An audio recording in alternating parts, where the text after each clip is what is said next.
अगर आप बजट की ओर देखेंगे, इसकी भूरी भूरी प्रशंसा सब तरफ से हुई, लेकिन एक नेता ने यहाँ खड़े होकर जिस तरह से पहले कटाक्ष किया कमल पर, ना जाने कमल से उनको क्या विरोध है, लेकिन कमल के लिए, कमल का अगर शब्द का प्रयोग राजीव नाम के लिए भी किया जाता है, कमल के फूल को अगर राजीव कहेंगे तो वो भी है, लेकिन कहीं ना कहीं कमल को बुरा दिखाने का प्रयास किया गया।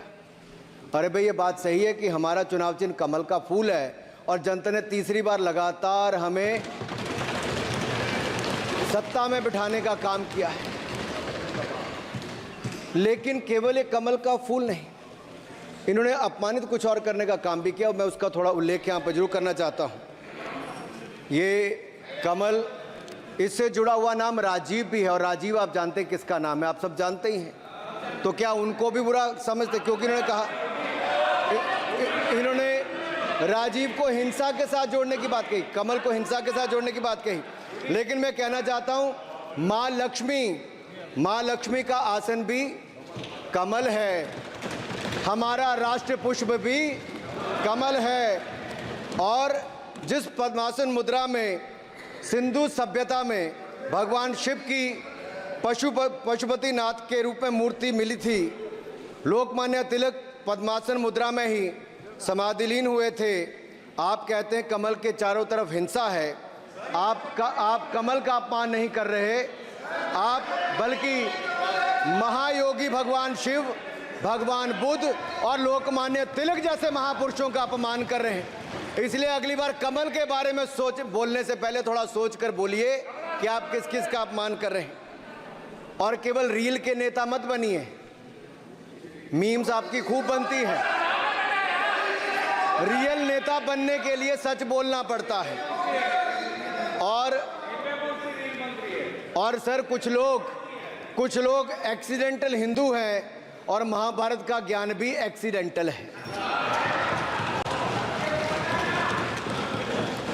और उस नेता के अलावा और कौन नहीं जानता कि महाभारत में अभिमन्यु का वध 7 महारथियों ने मिलकर किया था, जयद्रथ, दुर्योधन, दुशासन, कर्ण, द्रोणाचार्य, कृपाचार्य और शकुनी। लेकिन राहुल जी ने कभी महाभारत, शायद, अब मुझे तो पता नहीं, पढ़ा भी नहीं, पर देखा भी नहीं होगा शायद सर, मुझे लगता है अंकल सैम ने लिख कर दिया होगा, अंकल सोरोस ने लिख के दिया होगा, कहीं से पर्ची बनकर आई होगी और कूल डूड बनने का प्रयास किया होगा। मैं इतना ही कहूंगा, कल जो चक्रव्यूह में फंसाने की बात कर रहे थे, वो कर्ण को करना कह रहे थे, कृपाचार्य जी को कृपचाय बोल रहे थे। चलिए छोड़िए उसको। अध्यक्ष जी, कल तो ऐसा लग रहा था सदन के अंदर महाभारत पर इतना सारा ज्ञान दिया गया कि एक समय ऐसा लगा B.R. चोपड़ा के महाभारत के धारावाहिक का संगीत गूंजने लगा हो, और कहीं ना कहीं उन्होंने एक बार महाभारत पढ़ने के लिए फिर प्रेरित किया। मगर इस बार महाभारत पर मैंने एक नई पुस्तक पढ़ी जो उनकी पार्टी के विद्वान सांसद, जो इस सदन के सदस्य भी हैं, उन्होंने लिखी है, और उस पुस्तक का नाम है the great Indian novel. Rahul ji को अगर महाभारत और चक्रव्यूह के विषय में विस्तृत जानकारी लेनी है तो अपने उस सांसद से वो संपर्क कर सकते हैं। और मैं बताऊंगा, शशि थरूर जी ने, शायद वही राहुल गांधी जी को बता दें या बताएंगे, नहीं तो मैं बता देता हूं कि आपने महाभारत और भारत के स्वतंत्रता संघर्ष को मिलाकर जो उपन्यास लिखा है उसके पात्र कौन कौन है। इस उपन्यास में धृतराष्ट्र के रूप में किस नेता को दिखाया गया है, कौरव किस पार्टी को कहा गया है, इस उपन्यास में प्रिय दुर्योधनी कौन है। जब राहुल जी को इसका पता चलेगा तो मुझे लगता है कहीं ना कहीं शशि थरूर जी पर कार्रवाई ना हो जाए। लेकिन क्या है साहब, ये लोग तो संविधान दिखाते थे, पढ़ते नहीं थे। मैंने उस दिन पूछ लिया कितने पन्ने होते, तो वो भी नहीं बता पाए। मैंने उसके बाद पूछा कि ये जो आप संविधान की कॉपी लेकर चलते हो, इसका प्रीफेस पढ़ा है, इसका फॉरवर्ड पढ़ा है, इसकी प्रस्तावना किसने की है? के वेणुगोपाल जो सॉलिसिटर जनरल इनकी सरकार के समय भी रहे होंगे, सीनियर एडवोकेट हैं, या गोपाल शंकर नारायण जो सीनियर एडवोकेट हैं, उन्होंने उसकी प्रस्तावना की थी और प्रस्तावना में लिखा था कि कैसा काला अध्याय वो इमरजेंसी का समय था। और ये संविधान जो डॉक्टर BR अंबेडकर जी ने दिया, अगर ये नहीं दिया होता तो आम जनमानस को अपने अधिकारों का पता भी नहीं लगता। लेकिन इन्होंने तो उसको पढ़ा ही नहीं था, लेकिन केवल कॉपी दिखा रहे थे इतने दिनों से साहब। ऐसे ही महाभारत पर भी ऐसी हालत लग रही है।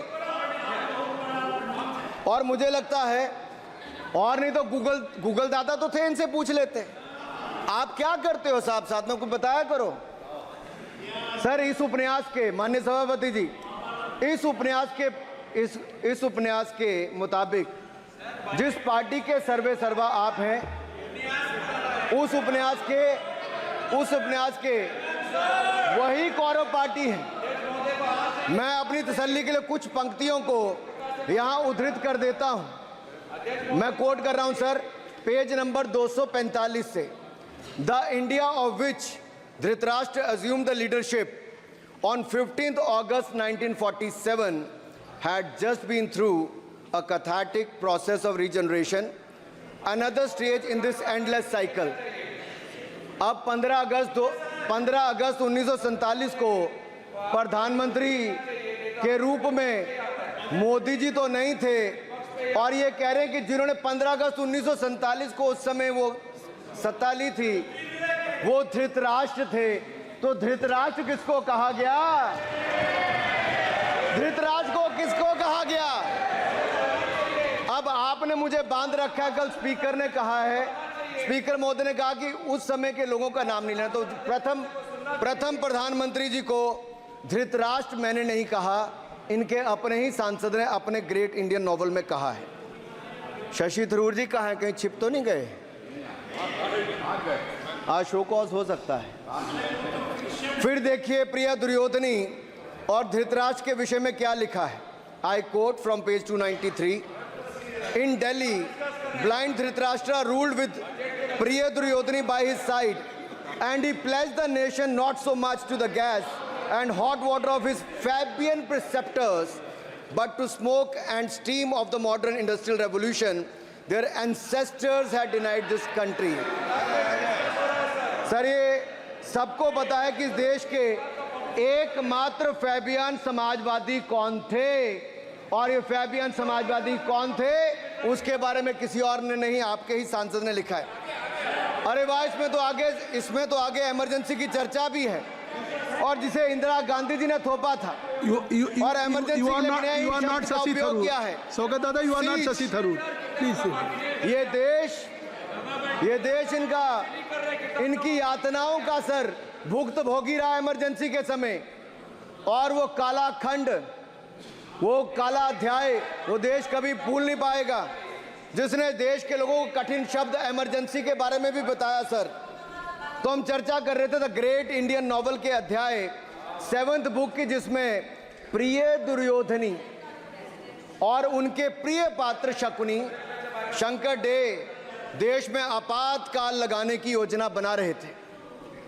सर, मैं पढ़ता हूं कि शकुनी ने क्या कहा। I quote, what you could do now is to declare an internal seize, a grave threat to the stability and security of the nation from internal disruption. जिस बुक को आप कोट कर रहे हैं, उस बुक को आप सबमिट कर दीजिए। मैं कर दूंगा साहब, एक कॉपी आपको भी भिजवा दूंगा साहब, एक टेबल पे भी रख दूंगा। So what you could do now is to declare an internal seize, a grave threat to the stability and security of the nation from internal disruption. No one has ever defined the permissible procedures under an internal seize, which leaves it to more or less up to us to define them, Shakuni added. And the next, sir, from page 366, I quote, not to mention censorship of the press है, not to mention censorship of the press, which is nowhere explicitly ruled out in the constitution, suspension of certain fundamental rights, free speech, assembly, and that sort of things, and measures to put up the judiciary in their place, said Shakuni. Kindly sit down. Sir, Kindly sit down. ये किसी और ने नहीं, और मैं कहना चाहता हूं सर, माननीय अनुराग जी, एक किताब गौरव जी को भी भिजवा दीजिएगा। मैं खरीदेंगे सर, मैं कॉपी गौरव जी को भिजवा दूंगा सर। सर, इसमें जिनकी मैं बात कर रहा हूं वो हमारे उस समय की प्रधानमंत्री थी जिन्होंने इमरजेंसी लगाई थी। एक नेता की स्वर्गीय दादी जी भी हैं, और मैं उनके नाम के आगे प्रियदर्शिनी भी लिखा जाता था, और उन्होंने इमरजेंसी लगाई थी। लेकिन माननीय सभापति जी, मैं कहना चाहता हूं, दुशासन और दुर्योधन दोनों बहुत ही दुष्ट और बदमाश हो सकते थे, लेकिन उन्होंने भी कभी इमरजेंसी नहीं लगाई थी। दुशासन और दुर्योधन दुष्ट भी हो सकते हैं, दुश्मन भी हो सकते हैं, बदमाश भी हो सकते हैं, लेकिन उन्होंने भी इमरजेंसी नहीं लगाई थी। सर, पूरे उपन्यास में 74 बार कौरव और कौरव पार्टी की चर्चा हुई, हर एक में कांग्रेस का चरित्र झलकता है। राहुल जी सदन में हजारों साल पूर्व हुए महाभारत की कहानी सुना रहे थे, मगर उनकी अपनी पार्टी के पढ़े लिखे एक विद्वान पूर्व मंत्री और सांसद आज के महाभारत की कहानी लिखते हुए बताते हैं कि कौन कौरव था, कौन शकुनी था, कौन धृतराष्ट्र था, कौन दुशासन था, कौन दुर्योधन था, कौन कर्ण था। जरूर पढ़िएगा, सबके किरदार उसी में मिलने वाले हैं। और शायद जिस समय शशि थरूर जी लिख रहे थे उस समय आपका टैलेंट इनको पता नहीं था, नहीं तो 100 पन्ने तो आप पे ही लिख देते साहब। आप चाहते कार्रवाई हो जाए। माननीय सभापति जी,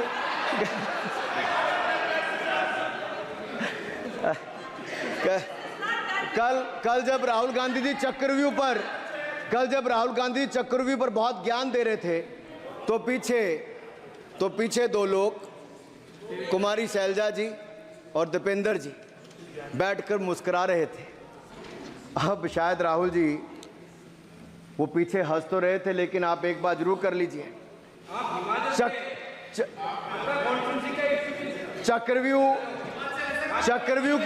चक्रव्यूह के परिप्रेक्ष्य में इन दोनों से बेहतर कौन बता सकता है हरियाणा के चुनाव आने वाले हैं। जान लीजिए कि कौन शकुनी है और कौन अभिमन्यु है, नहीं तो बहुत देर हो जाएगी। आपको एक और सुझाव है, और मैं इतना जरूर कहूंगा, आपने तो कई सारे चक्रव्यूह बनाने का काम किया सर, और जब उस समय किशोर अभिमन्यु पर कौरवों ने युद्ध नीति के विपरीत जाकर प्रहार किया था, तो मैं कुछ कहना चाहता हूं।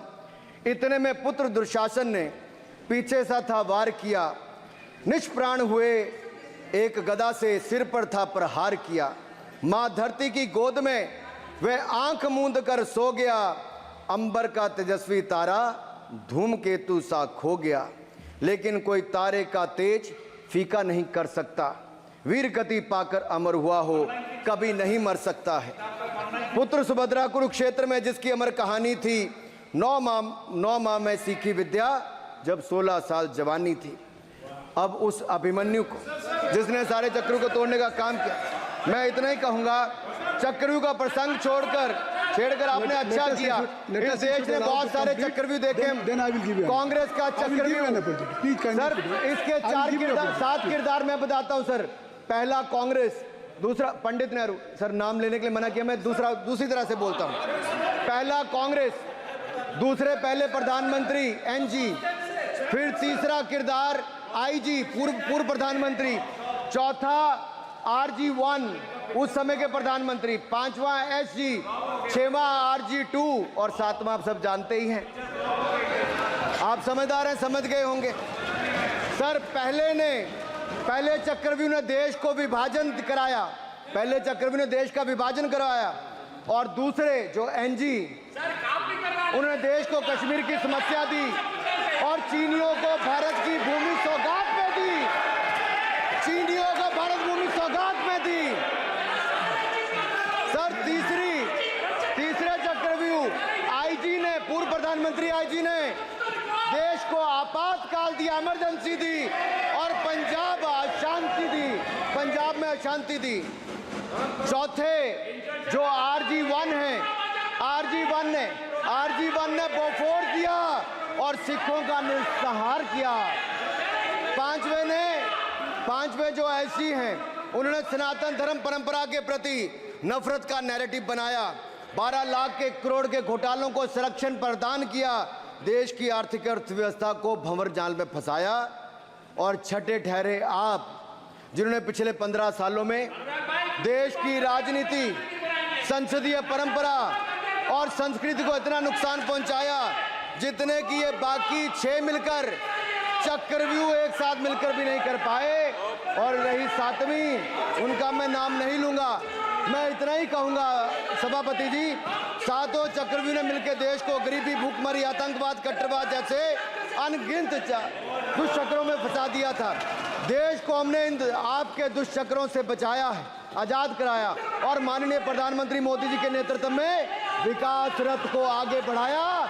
आज दुनिया में भारत को 5वीं बड़ी अर्थव्यवस्था बनाया।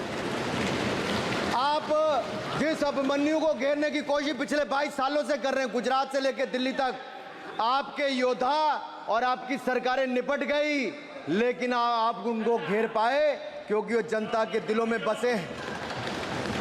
आज यहाँ 293 अभिमन्यु बैठे हैं, भले ही आपके पास करण जैसे धुरंधर हो, शकुनी जैसे कुटिल रणनीतिकार हो, धर्म हमारे साथ है, धर्म हमारे साथ है। भले ही आपके पास नारायणी सेना हो, लेकिन स्वयं भगवान कृष्ण हमारे साथ है, स्वयं भगवान कृष्ण हमारे साथ है।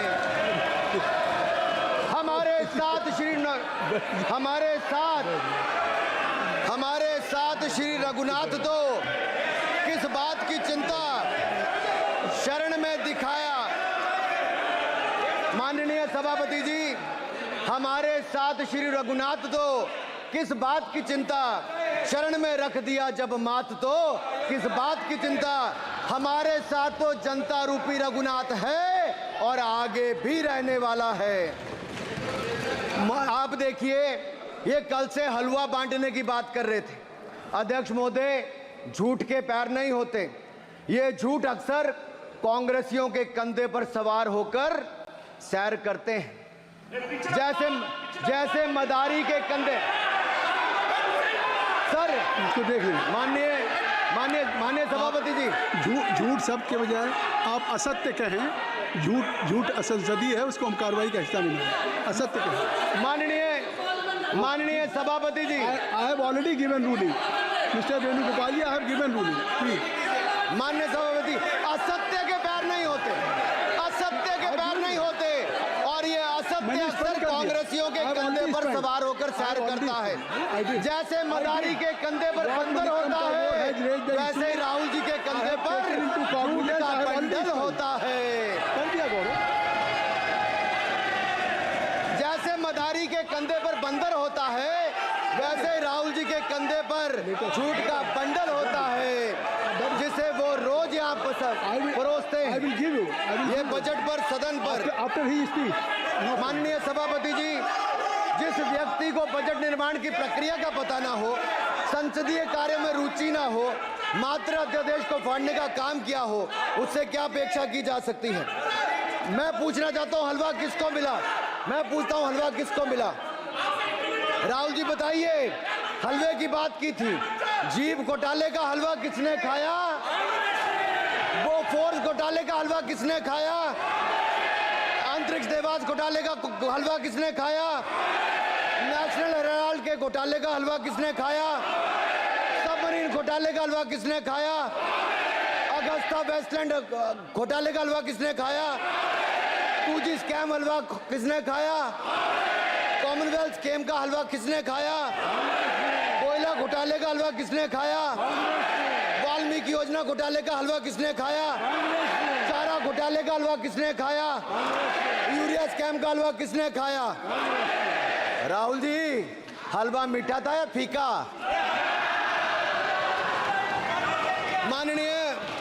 माननीय सभापति जी, कुछ लोग ओबीसी की बात करते हैं।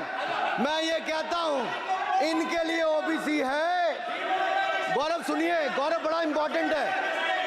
आप kindly address to the chair. माननीय सर, इनके लिए ओबीसी का मतलब है only for brother in law commission, only for brother in law commission. और only for brother in law commission के लिए काम करने वाली पार्टी अदर बैकवर्ड कास्ट की बात करती है तो आर्नी को भी पंखे के साथ लटकर आत्महत्या कर लेनी चाहिए। मतलब जिस पार्टी ने अपने पार्टी के अध्यक्ष जो एक पिछड़े वंचित समाज से आते थे, उनको धोती से खींचकर पार्टी से बाहर निकाल दिया हो, उसके शहजादे हमें ज्ञान बांट रहे। अरे साहब, इनको पहले तो एलओपी का मतलब समझना पड़ेगा। ये लीडर ऑफ प्रोपेगेंडा नहीं, लीडर ऑफ ऑपोजिशन है। इसका मतलब लीडर ऑफ ऑपोजिशन है। सर, ये लीडर काइंडली लिसन मी। माननीय अध्यक्ष जी, माननीय अध्यक्ष जी, मैं जवाब आपका दे रहा हूँ। माननीय सभापति जी, माननीय मंत्री जी, एक मिनट चुप सुनिए। माननीय गौरव जी, आप या माननीय सदस्य जो कह रहे हैं, मैं समझता हूं कि माननीय राहुल जी एलओपी, उन्होंने भी बात कही सरकार पे या सरकार के मंत्रियों के लिए नाम लिया, तो उसका जवाब अगर वो दे रहे हैं, अनपार्लियामेंट्री वर्ड जो होगा उसको मैं स्पंज करता हूँ। मैं अनपार्लियामेंट्री मैं उन्होंने झूठ कहा था, मैंने उसको स्पंज कर दिया। झूठ कहा था उन्होंने, मैंने स्पंज कर दिया। अनुराग ठाकुर जी। सर, माननीय अध्यक्ष जी, माननीय सभापति जी, आप देखिए, मैं इतना ही कहना चाहता हूं कि अब झूठ परोसना बंद कर दें, क्योंकि एलओपी का मतलब लीडर ऑफ प्रोपेगेंडा नहीं, लीडर ऑफ ऑपोजिशन होता है। अब संधि है, ठीक है, असत्य, निराधार। जी सर, जी, उसके ठीक है, निराधार है सर। ओबीसी की बात जनगणना की बात बहुत की जाती है।